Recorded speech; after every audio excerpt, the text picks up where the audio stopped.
I'm Zev Elif, Associate Professor of Jewish History at Touro College and Hebrew Theological College, and I'm joined today by Professor Ronnie Perelis. He is the Chief Rabbi, Dr. Isaac Abraham, and Yelena Rachel Alkali Chair of Sephardic Studies at Yeshiva University.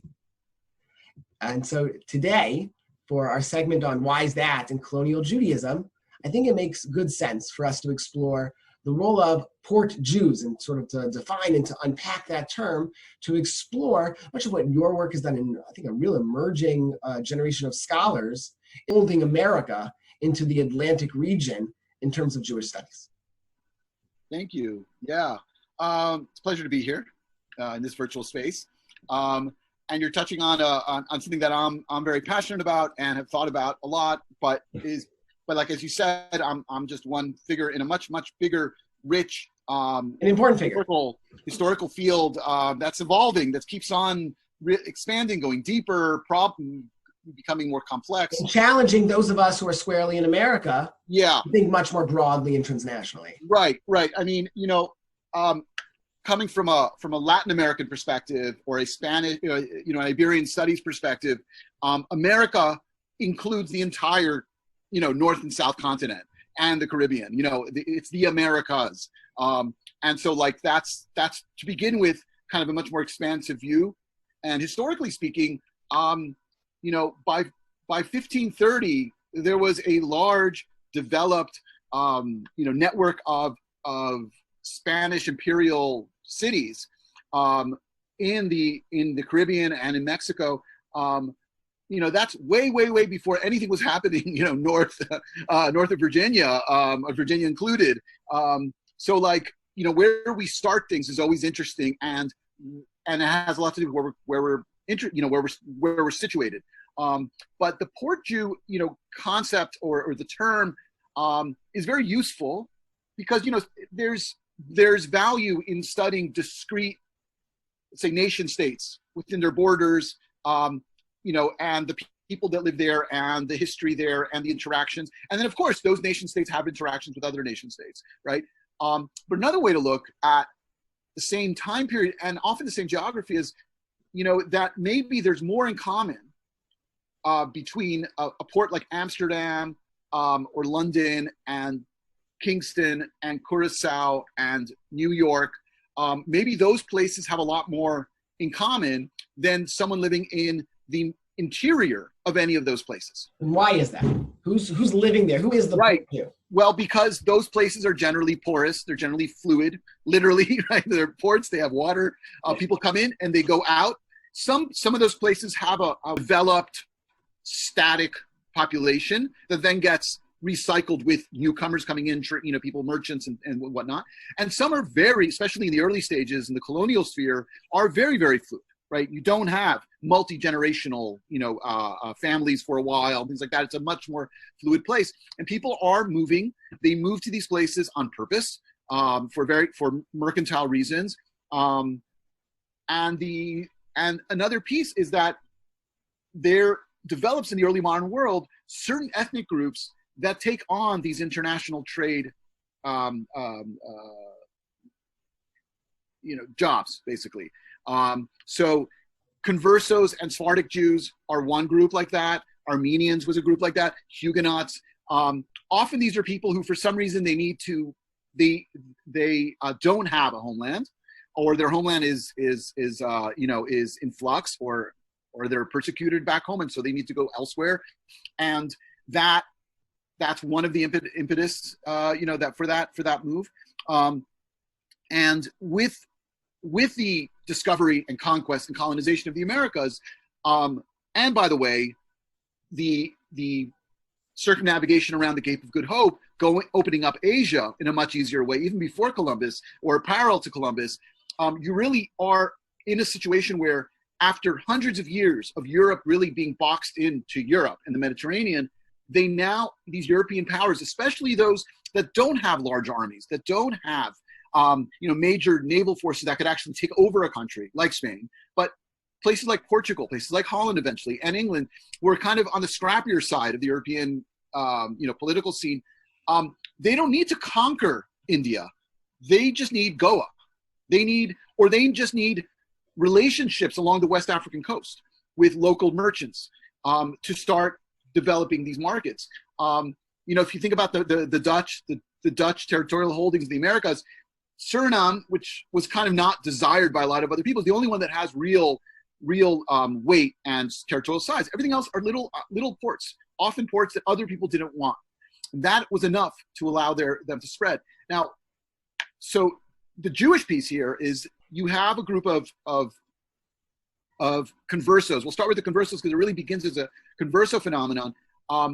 Conversos who, in their move to Portugal in 1492, when the Jews have to choose between Judaism in exile or staying in Spain and converting to Catholicism, the largest group of Jews who wanted to stay Jewish moves to Portugal.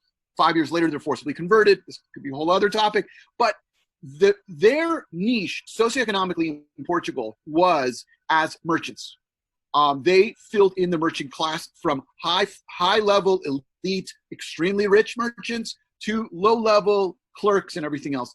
And so when they're converted, they maintain that socioeconomic job in what was a very fast expanding commercial network that went all over the world, the Portuguese trading networks. When the Inquisition is finally set up and starts investigating ruthlessly these people, which takes 40 years because they keep on bribing the king and the Pope, and they keep on moving that date forward. So they had about 40 years without Inquisition. When the Inquisition starts investigating them, it's vicious. And that's when you start seeing people moving out, conversos, right? People who are not identifying as Jewish, very likely not keeping Judaism. Depends, we don't know the numbers, they're very hard to come by. But that's when they start moving to places like the Netherlands, and France and Italy. And it's those people that at some point, a minority of those converso merchants find refuge and are able to embrace Judaism openly. And that's first in Amsterdam, and that spreads out to the Atlantic world, to London, to the Americas, and elsewhere. And it's that combination of Catholic conversos with their Jewish relatives, fully in socioeconomic contact, with a lot of transference, right? People who are living as Catholics in Seville, moving to Amsterdam, embracing Judaism and marrying someone there, right? I mean, this is it's very hard for us to wrap our heads around.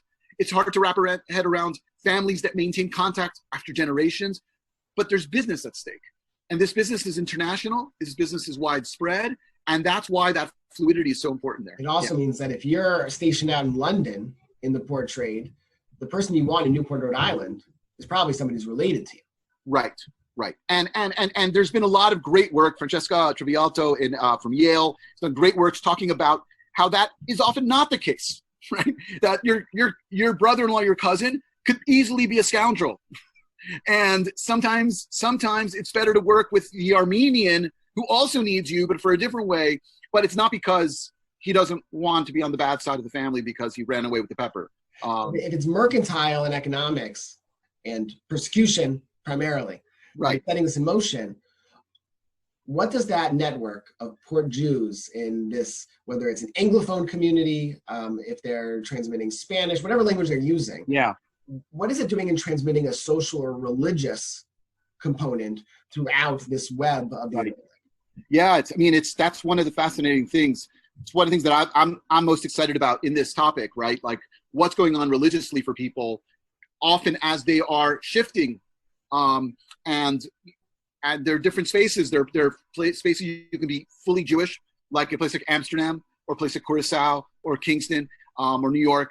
And there are places where you have to hide. And there are places in between, like south of France, where it was an open secret. You couldn't flaunt it, things like that. What's amazing is because of those commercial connections, religious connections are maintained. And not everyone wants to partake, right? You have people who are very happy living as Catholics. They're not interested. And in fact, they may move to a place where they could shift over, and they don't.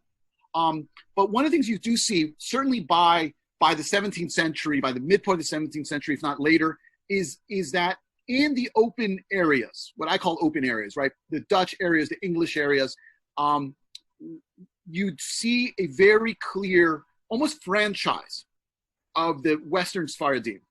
So you see it in the synagogues most clearly, I think. You have synagogues which look different. right? They look different. They use different building materials because of where they are.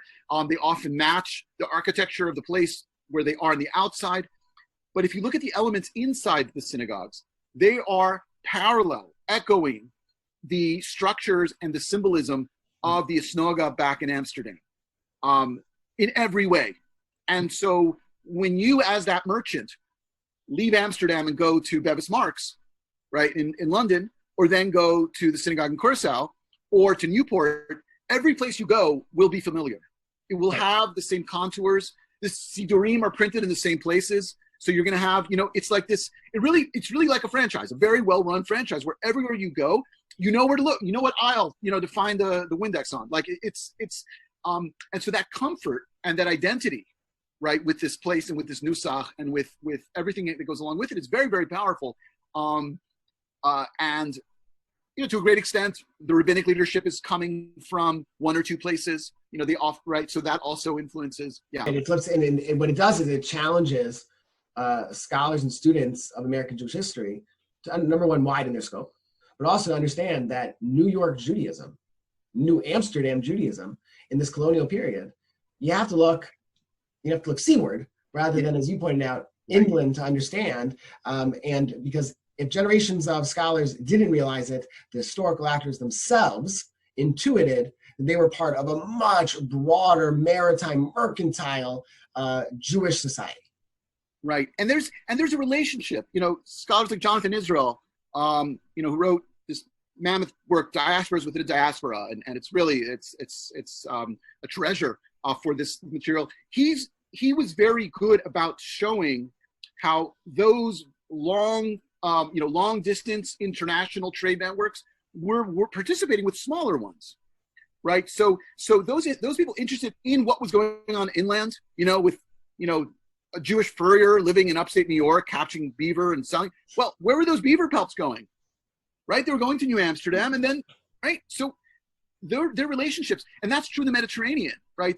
Jonathan Israel showed this, how like all that very, you know, high, you know, elite sort of mercantile activity in a place like Venice, well, ultimately that was broken down by certain smaller groups in overland trade over the Balkans, going east, or then going back west, or then going up through Germany, right, into those. So it's like you can do this macro thing where you see the people who are you know, in these big ships, but then there's the small micro stories that do go inland, that do go into the and they're all related. That's what's amazing, is that there's these relationships that you don't see, and it shows that even the hinterland, so to speak, are part of this cosmopolitan, multilingual, transnational phenomenon. You know.